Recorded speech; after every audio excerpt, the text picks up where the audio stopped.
Hello students, তোমরা সবাই কেমন আছো? তোমাদের প্রিপারেশন কেমন চলছে একটু কমেন্টে জানিও। তোমাদের মিসেলিনিয়াস এক্সাম কেমন হলো, যারা যারা দিয়েছিল একটু জানিও। আর আজকে আমি ক্লার্কশিপের সামনে যে এক্সাম সেটা মাথায় রেখে, বা তোমাদের সামনে এয়ারলি এক্সাম কিংবা ডাব্লিউপি এক্সাম, WPSI সামনেই হতে চলেছে, মানে 2024-এই হবে, নভেম্বর মাসের দিকে, ঠিক আছে? সেটাই ভিত্তি করে আমি তোমাদেরকে জিকে করাচ্ছি, কারণ এগুলো ভীষণ ইম্পর্ট্যান্ট। প্রিভিয়াস ইয়ার যেগুলো এসছিল তার টপিক থেকে আমি তুলেছি, সেই টপিক থেকে আমি কোয়েশ্চেনগুলো তুলেছি, কারণ এখান থেকে প্রত্যেকটা এক্সামে এগুলো বারবার রিপিট হওয়া কোয়েশ্চেন। ওকে, চলো স্টার্ট করা যাক। কোয়েশ্চেন দেখো, বলছি যে হ্যাঁ, আর কথা বলি যে আমি এর সঙ্গে অ্যানালিসিসও তোমাদেরকে বলে দেবো। ওকে, বলছি যে বুদ্ধদেবের পুত্রের নাম কি? বুদ্ধদেবের পুত্রের নাম কি বলো তোমরা, কি হবে? বুদ্ধদেবের পুত্রের নাম হচ্ছে রাহুল, তাই তো? গৌতম বুদ্ধের পুত্র রাহুল, মাতা মায়াদেবী, পিতা শুদ্ধোধন, নেপালের তরাই অঞ্চলে কাপিলাবস্তু রাজ্যের লুম্বিনী উদ্যানে শাক্য নামক ক্ষত্রিয় রাজ পরিবারে জন্মগ্রহণ করেন। চলো তারপর দেখি, বিম্বিসার কোন বংশের রাজা ছিলেন? এটা হচ্ছে বিম্বিসার হর্যাঙ্ক বংশের রাজা ছিলেন। বিম্বিসার হর্যাঙ্ক বংশের রাজা ছিলেন। এবার আমরা হর্যাঙ্ক সম্পর্কে কিছু জেনে নিই। হর্যাঙ্ক বংশের রাজা বিম্বিসার সিংহাসনে বসেন 545 খ্রিস্টাব্দ পূর্বে। 545 খ্রিস্টাব্দ পূর্বে 545 খ্রিস্টাব্দ পূর্বে তার উপাধি ছিল শ্রেণিক। শ্রেণিক বলে ডাকা হতো কাকে? বিম্বিসারকে শ্রেণিক বলে ডাকা হতো। তিনি রাজধানী গিরিব্রাজ থেকে রাজগৃহে তার রাজধানী স্থানান্তরিত করেন। ওকে, চলো নেক্সট কোয়েশ্চেন দেখি। প্রেসার কুকারে দ্রুত রান্না হওয়ার কারণ কি? এটা হচ্ছে স্ফুটনাঙ্ক বৃদ্ধি। তরলের উপর চাপ বাড়িয়ে স্ফুটনাঙ্ক বাড়ানোর যন্ত্র হলো প্রেসার কুকার। এই যন্ত্রে বদ্ধ পাত্রে জলের উপর চাপ বাড়িয়ে জলের স্ফুটনাঙ্ক বাড়ানো হয়। কুকারের ভিতরে বাষ্প চাপ 2 বায়ুমণ্ডল চাপ সমান হয়। এই চাপে যন্ত্রটি ভিতরে জলের স্ফুটনাঙ্ক 120 ডিগ্রি হয়। 29 নম্বর কোয়েশ্চেন দেখো, বলছে মরুভূমিতে মরীচিকা সৃষ্টির কারণ কি? এটা হচ্ছে, বলো কোনটা হবে? আলোকের অভ্যন্তরীণ পূর্ণ প্রতিফলন। মরীচিকা হচ্ছে আলোর অভ্যন্তরীণ পূর্ণ প্রতিফলন। মরুভূমির উপরের স্তরে বাতাসের ঘনত্ব বেশি, তাই প্রতিসরাঙ্ক বেশি। নিচের স্তরে বাতাস উত্তপ্ত কম, তাই প্রতিসরাঙ্কও কম। তাই মরীচিকাকে দূর থেকে দেখা যায়, কাছে এলে দেখা যায় না। বুঝতে পেরেছো কি বললাম? চলো নেক্সট 30 নম্বর কোয়েশ্চেন দেখি আমরা। বলছে আইসিআইসিআই ও আইসিআইসিআই ব্যাংক পরস্পরের সঙ্গে সংযুক্ত হয় কোন তারিখে? এটা হচ্ছে 2002 সালের 30শে মার্চ। 2002 সালের 30শে মার্চ। তারপর কোয়েশ্চেন দেখো, বলছে যে প্রুডেন্সিয়াল নর্মস এই শব্দটি কিসের সঙ্গে যুক্ত? খুব একটা কমন টার্ম, বলো তোমরা কি হবে? এটা হচ্ছে ব্যাংক সংস্থার সঙ্গে যুক্ত। ব্যাংক সংস্থার সঙ্গে যুক্ত।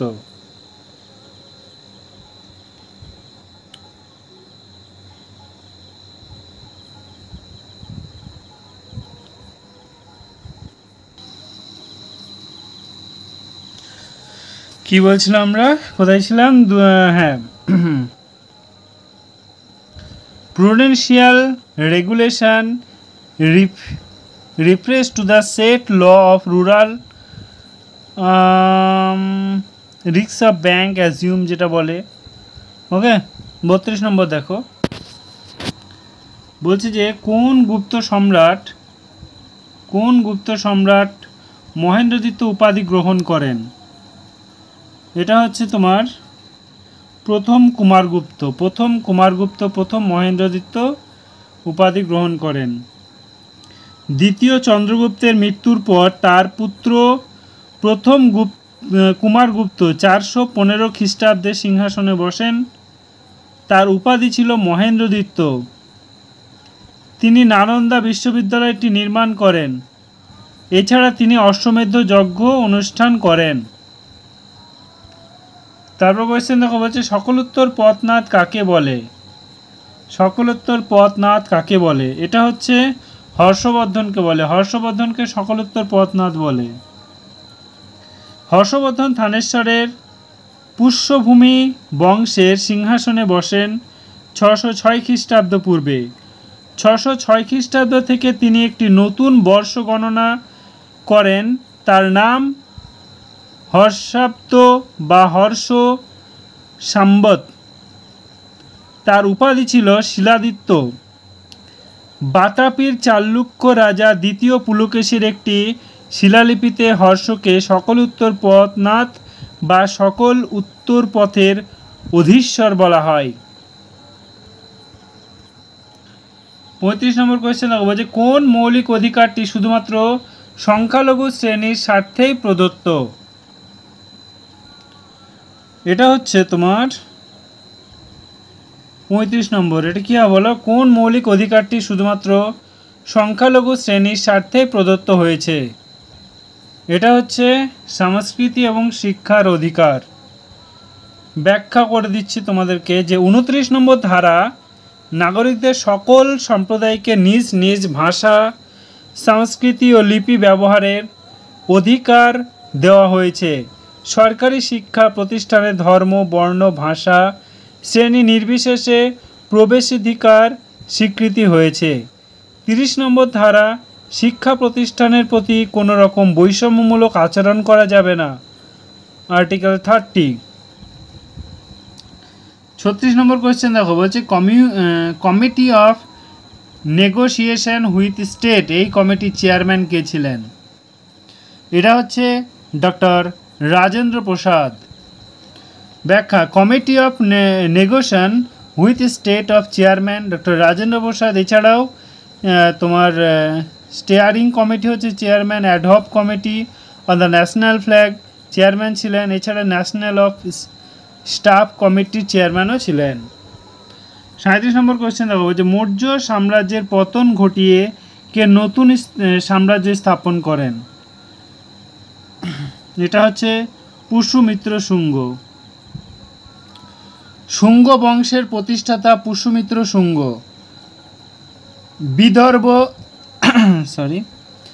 বিদর্ভ যুদ্ধ এবং গ্রিক আক্রমণ এ সময়ে ঘটে। তিনি ব্রাহ্মণ ধর্ম অবলম্বনী ছিলেন। ডক্টর স্মিথ মনে করেন যে মগধ রাজা পুষ্যমিত্র কলিঙ্গরাজ খারবেলের হাতে পরাজিত হন এবং 36 বছর বয়সে তিনি দেহত্যাগ করেন। 38 নম্বর কোয়েশ্চেন দেখো, যে নিম্নলিখিত কোনটি সম্মিলিত ভুল?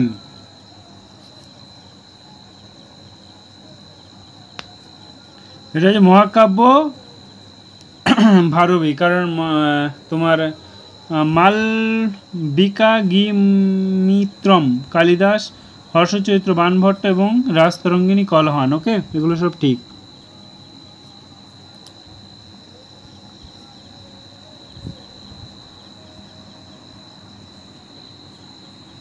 ওই যে কোন সম্রাট তার রাজসভায় হাস্য রসিকতা বর্জন করার নির্দেশ দেন? এটা হচ্ছে গিয়াসউদ্দিন বলবন। গিয়াসউদ্দিন বলবন 40 চক্রের উচ্ছেদ সাধন করেন। নিজেকে তিনি পৌরাণিক তুর্কি বীর আফরাসিয়ারের বংশধর বলে দাবি করেন।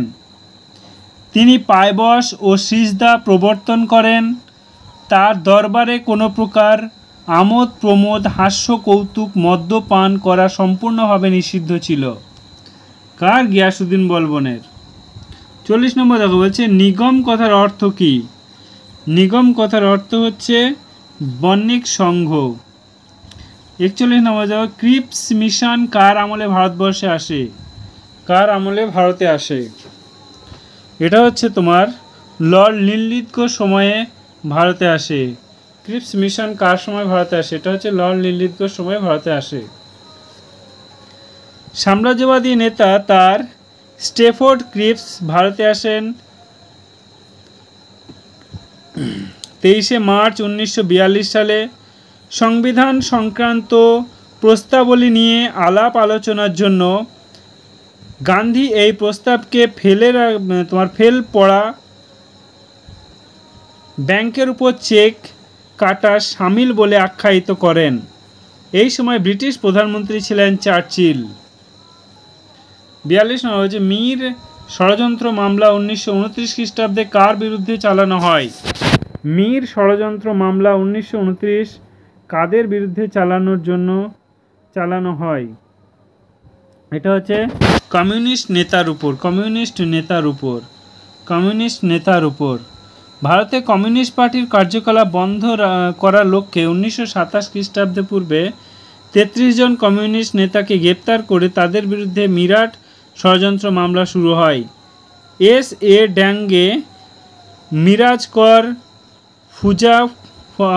মুজাফফর আহমেদ, পি.সি. যোশী, শিবনাথ বন্দ্যোপাধ্যায় প্রমুখ ভারতীয়কে গ্রেপ্তার করা হয়। এবার 43 নম্বর কি বলেছে দেখো, জিআই আছে। 43 নম্বর জিআই আছে, ওটা তোমরা করে নিও, আমি করে দিচ্ছি দেখো। বলছে হোয়েন এক্স সি মানে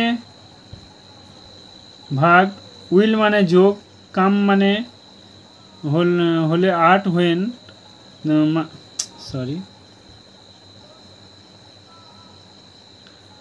the 8 when will 12, 6 see to come, 10 কি হবে?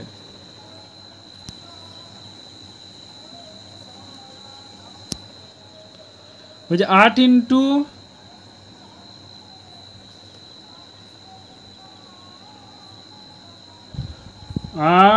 ইন্টু 12 উইল মানে কি আছে? যোগ, 16 কি আছে? সি মানে ভাজিত, 2 কাম মানে কি আছে? বিয়োগ, 10 সমান কি হবে? 12 ইন্টু 8 96, যোগ 8 মাইনাস 10, তাহলে কত হবে? 94। ওকে, চলো এটা দেখো 44 নম্বর। বলছে স্যাভেজ যদি সিভিলাইজড হয় তাহলে এখানে কোনটা ঠিক হবে? 44, এটা হচ্ছে তোমার ডার্ক লাইট হবে। ওকে। তারপরে দেখো 45 নম্বর, যদি প্রমোশন এটা লেখা হয় তাহলে মনিটর কি লেখা হবে?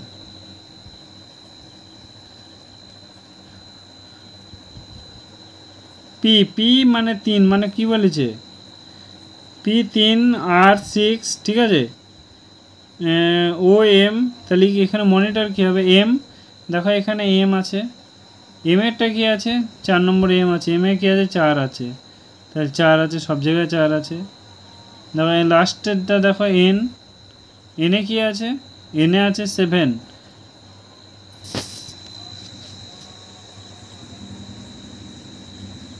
তো 9 এনে 7, আমরা আর খুঁজবি, সরি আর কি আছে? দেখো লাস্টে আর আছে, যেখানে আর মানে সেকেন্ড নম্বরে আছে 6 তো সব জায়গায় 5। আই মানে কোন কি হবে? আই এখানে আই মানে কি আছে? 4 নম্বরে।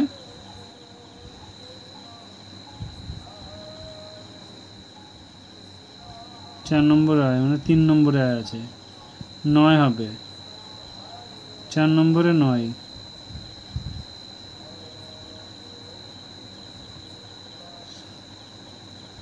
এটা ঠিক। তারপরে দেখো কোয়েশ্চেন দেখো, বাঘা যতীন পুরো নাম কি? বাঘা যতীনের পুরো নাম কি? এটা হচ্ছে যতীন্দ্রনাথ মুখোপাধ্যায়। বাঘা যতীন মুখোপাধ্যায় 1927 খ্রিস্টাব্দে 26শে আগস্ট কলকাতা ধর্মতলায় রডা অ্যান্ড কোম্পানি থেকে অনেক আগ্নেয় অস্ত্র লুণ্ঠন করে উড়িষ্যার বালেশ্বরে চলে আসে। এরপর 1915 খ্রিস্টাব্দের 7 সেপ্টেম্বর বুড়ি বালাম নদীর তীরে যুদ্ধ বাঁধে। এই যুদ্ধে বাঘা যতীন গুরুতর আহত হয় এবং বালেশ্বর হসপিটালে মারা যায়। তারপর কোশ্চেন দেখো 47 নম্বর বলছে যে ভূপেন্দ্রনাথ দত্ত এবং বারীন্দ্র কুমার ঘোষ প্রতিষ্ঠিত বিপ্লবী দলটির নাম কি? এটা হচ্ছে যুগান্তর দল। যুগান্তর দল গুপ্ত বিপ্লববাদী সংস্থা অনুশীলন সমিতির সাথে মতভেদের কারণ 1906 খ্রিস্টাব্দে যুগান্তর দলের জন্ম। এই নেতৃত্বে ছিলেন অরবিন্দ ঘোষ, রবীন্দ্র কুমার ঘোষ, উল্লাসকর দত্ত, এছাড়া ক্ষুদিরাম বসু, প্রফুল্ল চাকি দলের সদস্য ছিলেন। তারপর দেখো কোশ্চেন, হরপ্পা সভ্যতার লিপির নাম কি? হরপ্পা সভ্যতার লিপির নাম হচ্ছে সিন্ধু লিপি। সিন্ধু লিপি ও হরপ্পা লিপি ছিল চিত্রলিপি। যদি এই লিপি সন্তোষজনকভাবে পাঠ্যদ্বার এখনও সম্ভব হয়নি, তথাপি এই লিপি লিখন পদ্ধতি ডান দিক থেকে বাঁ দিকে এবং পরের লাইন বাঁ দিক থেকে ডান দিকে লিখতে হয়, সেই বিষয়ে পণ্ডিতগণ ঐক্যমত। এতে 270টি অক্ষর আবিষ্কৃত হয়েছে। 49 দেখো কি বলেছে, বলছে বঙ্গভঙ্গ বিরোধী আন্দোলনের সঙ্গে যুক্ত একজন নেতা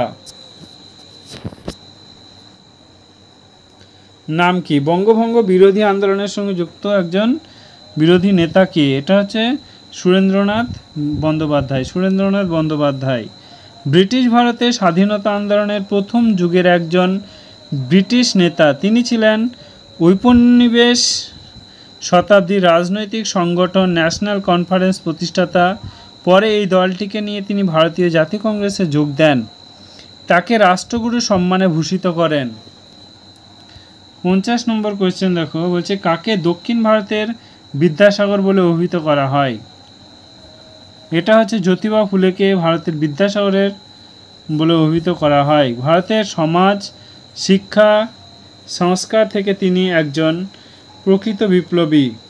শিশু হত্যা নির্ধারণের ক্ষেত্রে তিনি গড়ে তোলেন home for prevention of infrastructure.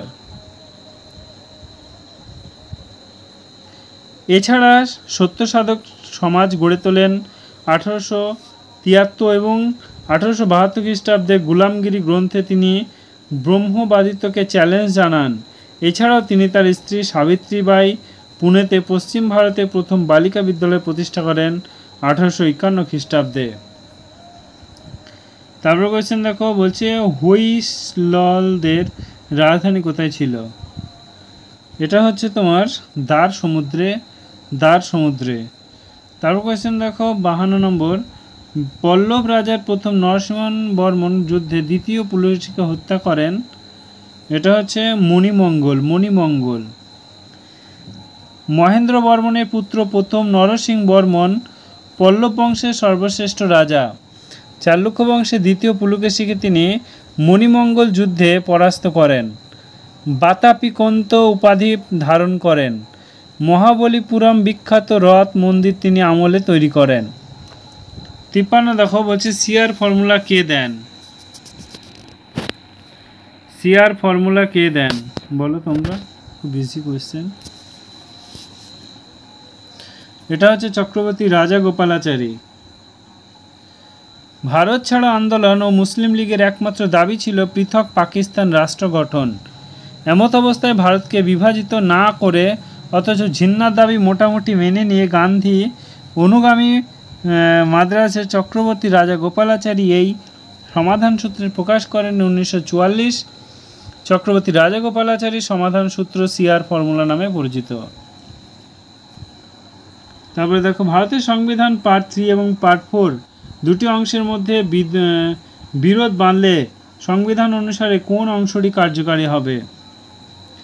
এটা হচ্ছে পার্ট 3। ভারতের সংবিধানে পার্ট 3 এবং পার্ট 4 এই দুই অংশের মধ্যে বিরোধ বাঁধলে সংবিধান অনুসারে পার্ট 3 কার্যকারী হয়। তারপর কোশ্চেন দেখো, ভারতের সংবিধানে কোন ধারায় বলা হয়েছে যে জরুরি অবস্থা ঘোষণাকালীন সময় ছাড়া মৌলিক অধিকারকে বাতিল করা যায় না? এটা হচ্ছে 359 নম্বর ধারা। 359 নম্বর ধারা। রাষ্ট্রপতি বিশেষ ঘোষণার মাধ্যমে সকল মৌলিক অধিকার কার্যকর করার জন্য সংবিধানে 32 এবং 226 ধারা অনুসারে আদালতের দ্বারস্থ হওয়ার অধিকার বাতিল করে দিতে পারেন। তবে 44তম সংশোধনী বিল অনুযায়ী রাষ্ট্রপতি জরুরি অবস্থায় 20 এবং 21 ধারায় জীবন, ব্যক্তিগত স্বাধীনতার অধিকার কোনোভাবে খর্ব করতে পারে না। 56 নম্বর কোশ্চেন দেখো কি বলেছে।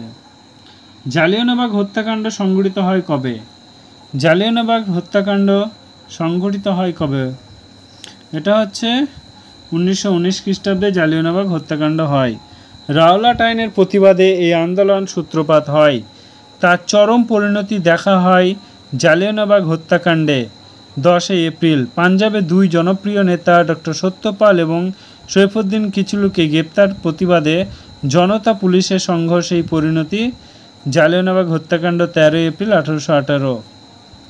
57 নম্বর কোয়েশ্চেন দেখো, বলছে যে 1919 24 মার্চ 14 দফা দাবি পেশ করেন। এটা হচ্ছে মোহাম্মদ আলী জিন্নাহ। বলছে মতিলাল নেহেরুর নেতৃত্বে লক্ষ্মী অধিবেশন সংবিধান খসড়াটি পেশ করেন। এই খসড়া নেহেরু রিপোর্ট নামে পরিচিত। এই রিপোর্টে ভারতে যে জন্য ডোমিনিয়ন স্ট্যাটাস দাবি করা হয়, মুসলিম লীগ, শিখ হিন্দু মহাসভা এই রিপোর্টে বিরোধিতা করে। এই পরিপ্রেক্ষিতে 1929 খ্রিস্টাব্দে 24 মার্চ দিল্লিতে অনুষ্ঠিত মুসলিম লীগের অধিবেশন জিন্নাহ তার বিখ্যাত 14 দফা দাবি পেশ করে। 58 নম্বর দেখো, একটা জিআই আছে, কী হবে বলো? 3 × 2 × 2 7। তাহলে এখানে কী হবে? 4 × 4 + 3 কত হচ্ছে? 4 5 6 7 7 × 2 10।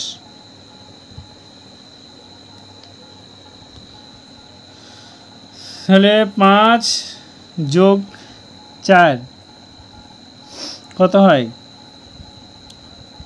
4 × 2 = 8 9 10 11 12 13। সব 2 2 গুণ করে দাও, তাহলে লাস্টও 2 গুণ করে দাও। 7 × 2 = 14 আর 6 15 16 17 18 19 20 হবে। 20 অ্যান্সার। তারপর 59 নম্বর কোয়েশ্চেন দেখো কি বলেছে। যে আছে বলছে 5 বন্ধুর মধ্যে কুমার বিষ্ণুর চেয়ে বড়, বিষ্ণু অশোকের চেয়ে বড় ছোট, হর্ষ অনিলের থেকে বড় কিন্তু বিষ্ণুর চেয়ে ছোট, অশোক কুমারের চেয়ে কত ছোট? তাহলে কে সবচেয়ে ছোট কে?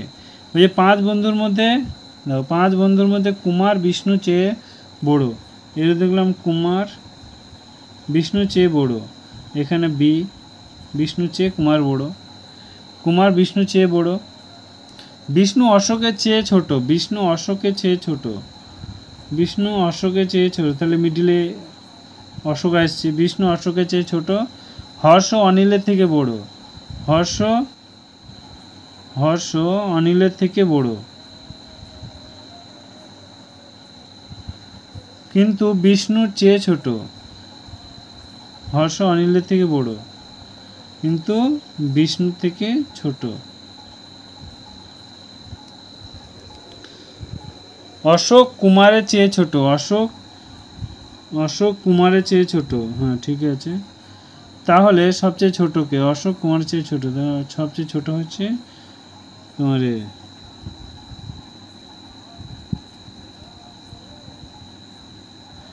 বিষ্ণু অশোকের চেয়ে ছোট। অনিলের থেকে অনিল ওই যে কোন নরমপন্থী নেতার আমন্ত্রণে গান্ধী ভারতে আসেন? 60 নম্বর। এটা হচ্ছে গোপাল কৃষ্ণ গোখলে। গোপাল কৃষ্ণ গোখলে ভারত স্বাধীনতা আন্দোলনের আদি যুগের এই স্বনামধন্য রাজনৈতিক নেতা, বিশিষ্ট সমাজ সংস্কারক গোপাল ছিলেন ভারতীয় জাতীয় কংগ্রেসের এক প্রবীণ নেতা বা সার্ভেন্ট অফ ইন্ডিয়া সোসাইটির প্রতিষ্ঠাতা, এছাড়া ডেকান এডুকেশন সোসাইটির সদস্য। সো ফ্রেন্ড, আজকে 60টা কোশ্চেনই থাক। আমাদের 35টা কোশ্চেন করালাম। আবার কিছুক্ষণ পর আবার 35টা কোশ্চেন তোমাদের সামনেই চলে আসবো। যদি ভালো লাগে ক্লাসটা অবশ্যই একটা সাবস্ক্রাইব করে দিও, একটা লাইক অবশ্যই করে দিও। কিপটুমগিরি করো না, অনেক কষ্ট করে বানাতে হচ্ছে।